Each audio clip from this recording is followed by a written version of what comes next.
You had an educational life, you had an athletic life, you had a spiritual life. Who motivated you beside you? And what drove you as an athlete? Well, I have to tell you, my father was someone very special to me. Both my parents, my mother and my father. But my father really, he was somebody who was always a very spiritual person. And I admired him, my parents and because I lived with my grandparents too. And we were very active in the church. My father and my grandfather were in the Knights of Columbus. My father was in the Holy Name Society. My mother was in the Rosaries. So everything revolved around the church, in our family. And my father was always very devoted. My grandmother used to get mad at him, saying, "Oh, when they call you, Pat, you always run to the church." But that was my father. So I have to tell you, I think I modeled after him that way. But athletically was my grandfather. My grandfather was a very good baseball player. He played semi-pro in New Jersey. He grew up in Orange, New Jersey, and he was a semi-pro baseball player. But when growing up with him, I used to watch all the sporting events with my grandfather. My father was always working, so I would spend a lot of time with my grandfather. We used to watch basketball, baseball, golf. He was a big golfer. So he was the one who really got me involved or really in the sports end of it. I think it was my grandfather, and my grandfather was very disciplined. I think I take after him because he would get up and walk every day and always was a very regimented kind of a guy. And now in retrospect, I think I kind of took after him athletically more than my dad. Spiritually, my father, and I would say athletically, my grandfather. Who comprised your cheering section at Oh. home games? Well, that was my mother.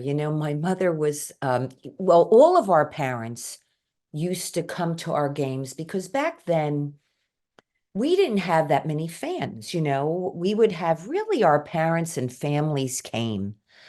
And my mother and my grandmother used to come to almost all our games. And my mother was like was a yeller, but in a good way. I even tell my patients, I tell you, if I yell at you, it's because I love you. Because my mother used to yell at me and my sister, but because I knew she loved me. And the things she used to yell at us were, to keep us in line.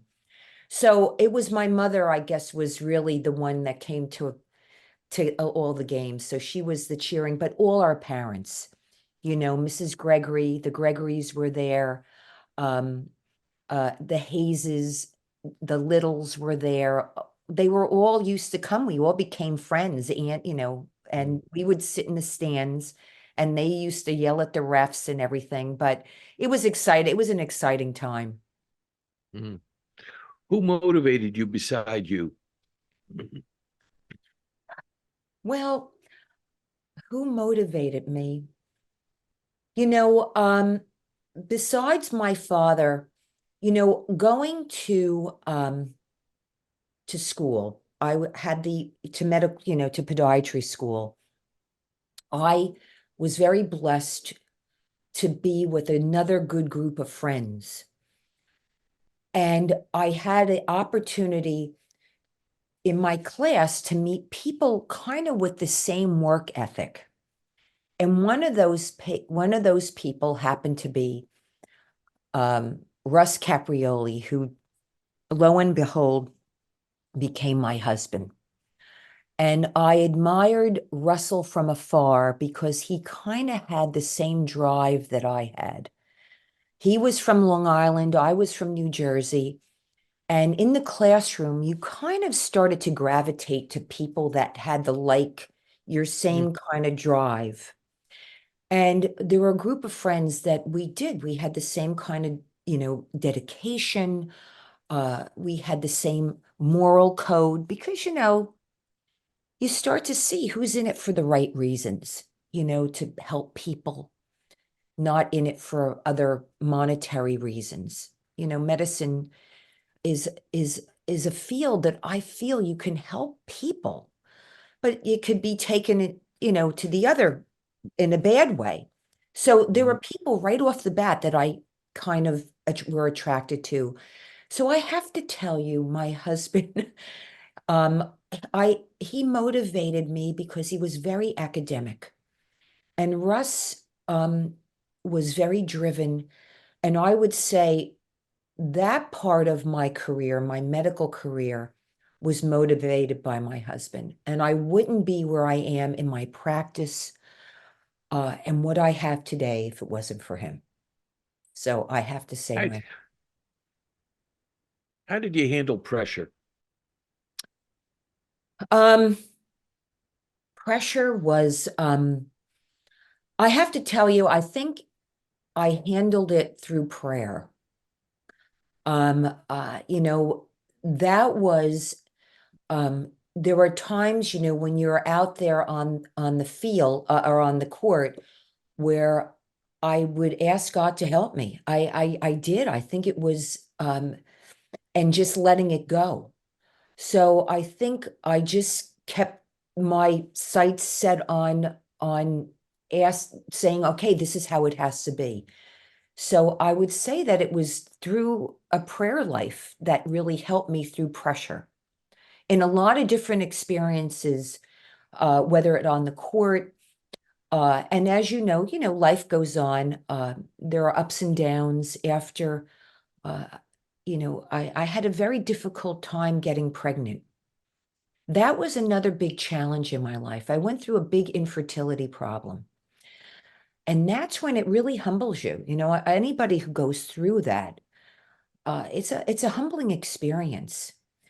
And I I really put it in God's hands. And I have to tell you, Ed, God blessed me because I was blessed with a beautiful daughter. And she's another one that inspires me. God blessed me with a beautiful daughter. I have a daughter, Carly, who she inspires me because she was born that I never thought that I would ever have, you know, you know, my own child, because I was in flesh and blood. And she became more than I could have ever expected God to bless me with. And I am very proud to her of her and what she's accomplished.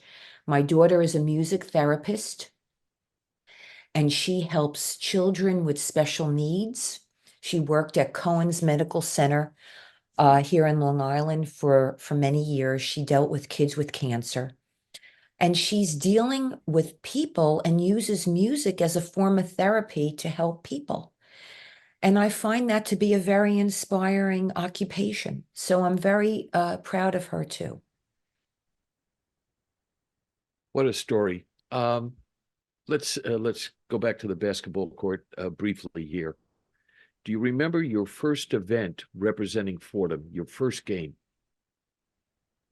My first game, geez, you know what? I don't remember really the very, very first game, but there are games that do stand out. And And I one, want to run, and I want to run through them. As a sophomore in 1978, you helped the Rams to the New York State Championship and the AIAW, which stands for Association for Intercollegiate Athletics for Women, the Eastern Regional title. This was the beginning of what yeah. would be many successful years for you and your teammates at Fordham. As a sophomore, you had these accolades. Yes, that's when things started to click. Our freshman year, we were freshman year was our first Title IX year. So we were able to play more schools. We played West Point. That was a big deal to do that. We played up there. And then little by little, we started to become known mainly in the Eastern Division. And Kathy Marcelino started to take on more and more competitive teams. And at one point, they had to make a decision. Do you think we could do this? And I remember Mary Hayes had this conversation with Kathy, said, Kathy, yes, we're ready. I think we could do it. And that's when we Book them. started. And you know what? Kathy said, what the hell? And that's when, she started to take on these teams to allow us to get to the next level of, it's not Division 1.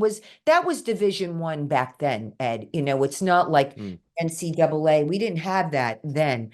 This right. was the highest that we can go for women's basketball. So it was back then. We were very competitive with Queens College and St. John's. I would say back then they were like our big rivals. And they were always a very competitive team. Who was going to be the leader of the pack in the city? And we would have a lot of the Christmas tournaments at Queens College that were really competitive. But that's when Mm. things started to bloom. And then my And Kathy was year really, is coming. and then Kathy was really a contemporary of the team she was coaching. Because what, she was only like 2 years out of college. Kathy went to Montclair State and she was 2 years out of college. And Kathy, she played at Montclair, but her very close friend was Carol Blazejowski, Mm. who used to come and at the time Montclair State was A national national rank. power. So Yeah. Kathy would have Montclair State come and practice with us sometimes. So we were able to play with Carol and her team on practices. I mean, to me, Carol Blazejowski, she was such an unbelievable basketball player. She never got I mean, she did get the accolades, but never got to the point because, she made it to the Olympic team, but then we boycotted at the time. But she was fabulous. But Kathy, was the one who used to gave us all our knowledge. Kathy used to go to all the women's basketball coach um, summer leagues. So she was really the one who trained us to get to that level. So, and she was so young, only 2 years older than us. It was amazing what she accomplished. Mm. As a junior, the team goes 27-7 in the AIAW Eastern Regional Championship. You upset Long Beach State in the Yes. semifinals before losing to Tennessee and Pat Summit in the Rose Hill Gym, and the 27 wins remains a record that still stands. What a year! That was I would say a Cinderella year for us. We just clicked. Everything clicked and we just kept winning. And when we finally got to that point where we were coming back to Fordham because Fordham was holding the that I guess Long Beach and Tennessee at Fordham. Um, Right. the first team we played was Long Beach, California. So this was like an amazing thing to think that we were here and we beat Long Beach, California. And that was when we had the press, we had the Daily News there and was being interviewed. It was crazy. And the next day we were playing, Tennessee, and they came up from Tennessee, and there was Pat Head at the time, but all the girls were all Americans, and we knew in the very early parts of the game that this was going to be a tough game, but we held our own, we held our own, but they went on to the Final Four. But that was just to be a part of it was just an experience. And I need you to expand on that because I heard a story that that regional tournament that you were just referencing took place during spring break, Yes. and that there was no heat in the building, and the fans were watching those games with their coats on. Well, you see what happened. Kathy had sponsored all this. And lo and behold, we won the championship up in Connecticut, Southern Connecticut. So now this was becoming a reality. And everybody was away on spring break and nobody was around campus. I think everybody, even the the people who are in charge of the facility were gone. And it was so funny because in it in the gym, you know, we had a lot of birds and pigeons in there. And Pat Summitt in her book remembers talking about the squeegee men that she remembered coming up on her bus for in the Bronx, and the droppings of the birds in the gym at Fordham. And it was cold and it was just an amazing thing, but we did do it. And the only people who were in the stands were our family members. Nobody Right. from the, you know, from the university, but it was okay. It was still an amazing event. Give me the biggest win of your career. My biggest game was against Adelphi. It was a home game, and I think I was 16 for 16 from the floor. I was just red hot. I Wow. scored 32 points that game. That to me, that was my best academic, I mean my best academic, my best I think you know, athletic time on the court, my best game. Lo and behold, you know, my husband graduated from Adelphi, so maybe that was a premonition. Uh, maybe, I don't know, but that was my best game. But I enjoyed, you know, a lot of the other games that played, but that one really was a standout for me. Biggest disappointment. The biggest disappointment, let's see.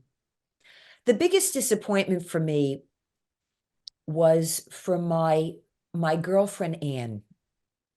We were up in Harvard at the time, and I was on the bench because I had hurt my knee. This was our senior year. And Anne was playing, which was virtually going to be our last game.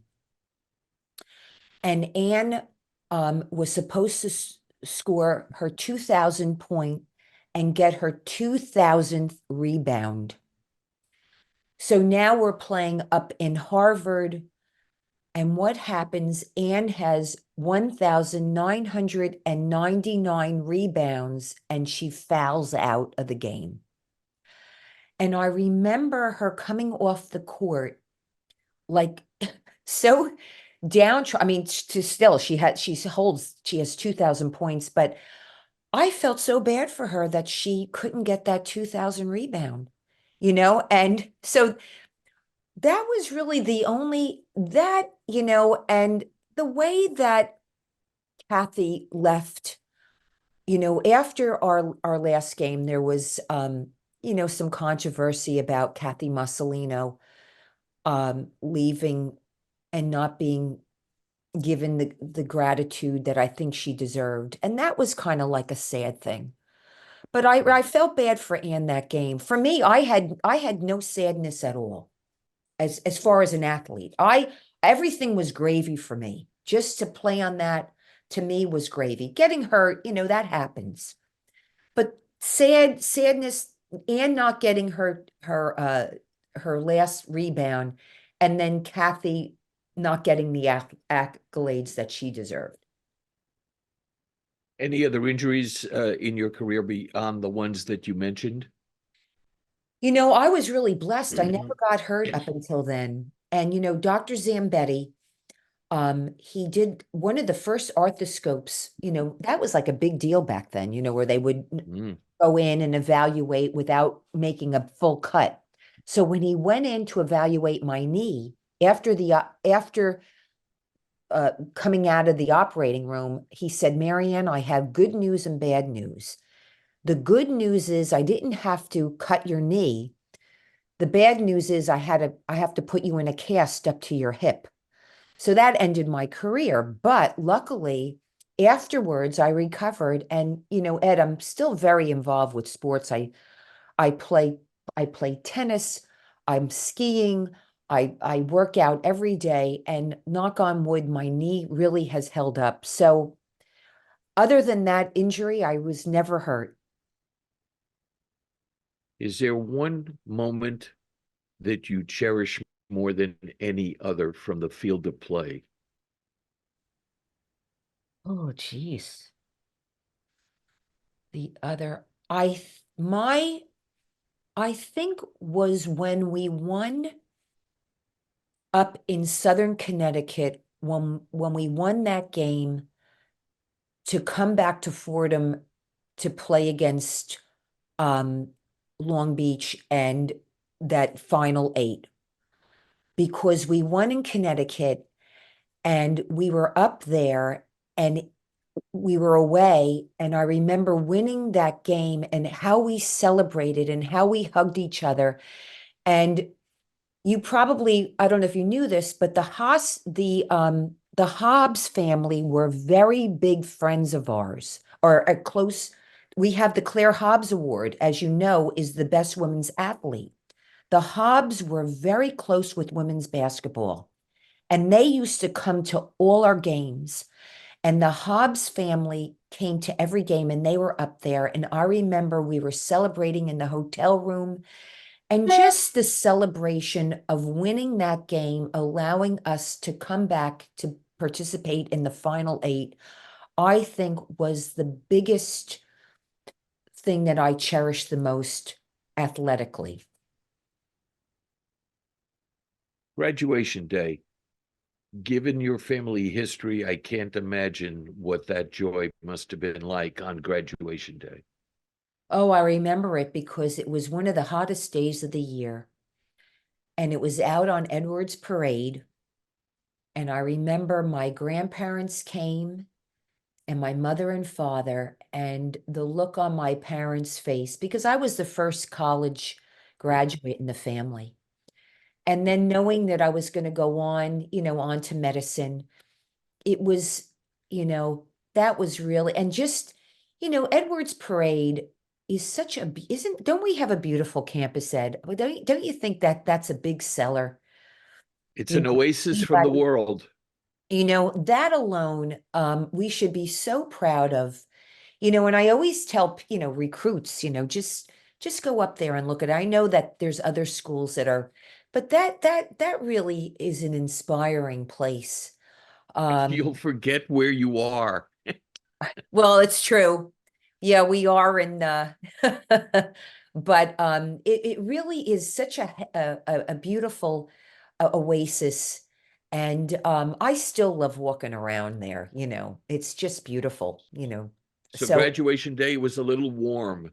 oh, it was very hot that day. I remember it was like 100 degrees because my grandmother, we were worried about her, and uh, but she survived it. But it was a very hot, blistery day, but it was still beautiful. You returned to Fordham shortly after graduation to serve as the team podiatrist, which you did for decades. Yes, yes, I did. And it was because of Jimmy Wilson. Ed, when I was back at Fordham in the training room was like a family. Eddie was, we had Jimmy Wilson, and then we had Vin Porcelli, who became the associate head trainer. And then we had George Zambetti. The athletic director was Frank McLaughlin. We had Julio Diaz. When I used to go there, it was like a family. Everybody would come down and hang out in the training room because it was just that camaraderie that we had. And I was very accepted by all the people there, that I would treat the athletes, their families, the priests used to come, everybody on campus. And I was able to bring my colleagues and students from my residence there, because my husband became the residency director at North Shore University Hospital eventually. And I would even bring my residents there to learn sports medicine in the training room. So my time at Fordham went beyond just those 4 years. It continued in the athletic department in the training room, and then participating with all the athletic sports, men and women, and then also with the Jesuits in the the Loyola with the older priests as well. So it was really a phenomenal experience. But you really are the very personification of the Jesuit message of men and women for others. You really took that to heart. Well, you know what? I I don't know if it I just enjoyed it so much, and I was so enamored by them. I guess because my family, we were always so humble, to be part of this whole big thing. We never thought that I would even be at a school like Fordham. So that was like a really big deal. I remember my father was so enamored when he heard that Cardinal Dulles was my patient, because my Mm. father read his book. And my father said, "Oh, Mary, you got to get Father Dulles to sign," because I forget the name of Father Dulles's book. It's a famous book about his conversion, you know, of into Mm. Christianity. And I got it signed from my father. And this is the one thing, Ed, that I really wish more of the students would be enlightened and never be ashamed of their Catholic, of being a Catholic. I think it's beautiful. I am so blessed. Um, I wish that they could in learn the the Jesuit tradition, the exercises to give you a closer relationship with Jesus Christ. Learn um, you know, Loyola's teachings. It's just a wonderful thing. It gives you peace. And I think everything else will fall into place if you follow that. And that's what I learned at Fordham. So you're working as the team podiatrist, and then you get contacted by the university in 1989 that you are going into the Hall of Fame. How were you told? Well, I was told, I think it was Frank McLaughlin might have called me and told me, and that was really the cherry on the cake. To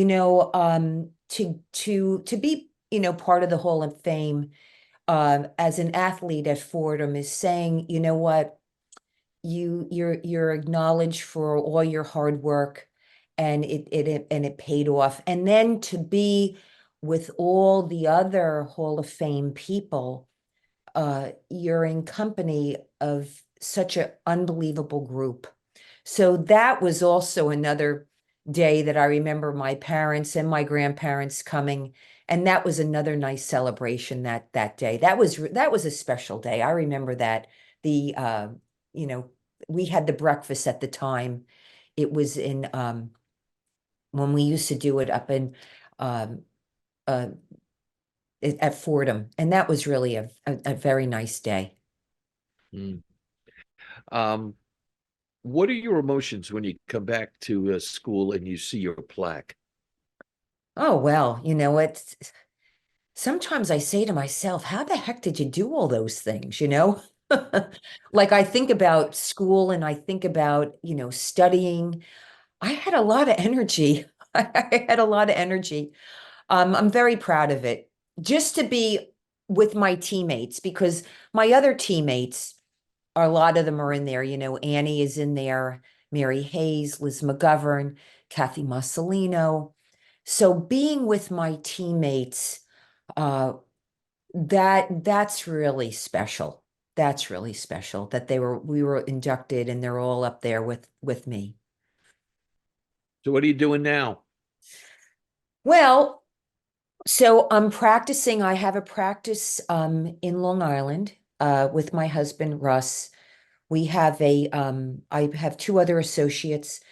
We have a practice in Valley Stream, Long Island, and in Lake Success. We're part of the Northwell system. My husband runs the residency program. He trains 12 residents to be podiatric surgeons, and that's a 3-year program. Really a nice where we keep learning. And I work in the hospital. I'm a wound care specialist as well at one of the at LIJ Valley Stream, where we treat a lot of diabetic patients with wounds. And being a podiatrist is great because I work with young, old, male, female, everybody, that has a foot problem. So our job is to keep people out there. And I don't go up to Fordham anymore because it was a lot. The traveling back and forth from Long Island into Fordham, really got to me. So that kind of I ended that since the pandemic. But I still, follow Fordham. I'm very proud of what they're doing now. The new coach, Bridget Mitchell. But it's a growing year for them, so we'll see how it goes. But, I'm still involved with my practice. We'll see when I'll retire, maybe in another few years. And we'll see how it goes. As long as I'm healthy, I'll keep doing what I'm doing. So the floor is yours. Sum up your Fordham experience and what you would like to say to the Fordham community. Well, I like to say to the Fordham community, just thank you. Thank you for everything. I sum it up in my academic, my athletic, and my spiritual life. And Fordham kind of gave me all those 3 principles to follow. And I'm very proud and very thankful. And I also want to say that to listen to what's in your heart and just follow that little voice that keeps telling you where to go. I think if you put your trust in that, it will lead you into the right direction. A pleasure to be with you and an honor to be with you. Thank Ed, you. thank you. And thank you for everything that you do for the university. And we're very proud of you as well. Thank you. This production has been aided and abetted by Athletic Director Ed Cull, Assistant Athletic Director Kara Field, and the indispensable and incomparable Joe DeBarry, member of the Sports Information Directors Hall of Fame. As the great Hall of Fame broadcaster Ernie Harwell once said, I think I've done all the damage I can do. Please note, no animals, especially rams, were harmed in the production of this Zoomcast, nor any special effects used. And when all is said and done, there's nothing left to say or do. Thanks so much for putting up with me, everybody, and we'll see you next time on Ed Randall's Talking Rams.